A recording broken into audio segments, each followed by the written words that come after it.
తిరుమల తిరుపతి. ఎందుకంటే ఈ నరకాసురుడు పాలన వదిలిపోయిందని. నరకాసురుడు పాలన ఇప్పుడు నరకాసురుడు లాంటి జగన్మోహన్ రెడ్డి నిన్నటిదా పరిపాలించాడు కదా. ఆయన దరిద్రం నుంచి, ఆయన సైట్లో నుంచి, నియంత్రణలో నుంచి స్వేచ్ఛావాయువులు పీల్చుకోవడానికి మొక్కుకున్నాం. మాకు స్వేచ్ఛ ఎప్పుడు ఇస్తావు భగవంతుడా అని చెప్పి అప్పుడు న్యాయస్థానం దేవస్థానానికి పాదయాత్ర చేశాం. అప్పుడు పోయి ఆయన మొరపెట్టుకున్నాం, ఆయన ఈ బానిసత్వంలో బతకలేకపోతున్నాం, మాకు స్వేచ్ఛ ప్రసాదించిన ఆయన, మాకు స్వేచ్ఛను ఎప్పుడు ప్రసాదిస్తే మళ్ళీ ఒకసారి ఈ పాదయాత్ర చేస్తాం నీ దగ్గరికి అని ఆ రోజు మొక్కున్నాం.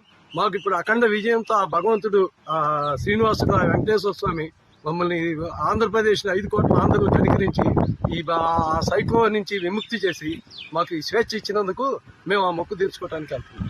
ఎక్కడి నుంచి స్టార్ట్ చేశారు? వెంకటపాలెం వెంకటేశ్వర స్వామి గుడి దగ్గర నుంచి స్టార్ట్ చేశాం. ఎన్ని రోజులు పడుతున్నాం? మాకు మినిమం 14 రోజులు పట్టింది. 14-15 రోజులు, రోజు అటు ఇటు.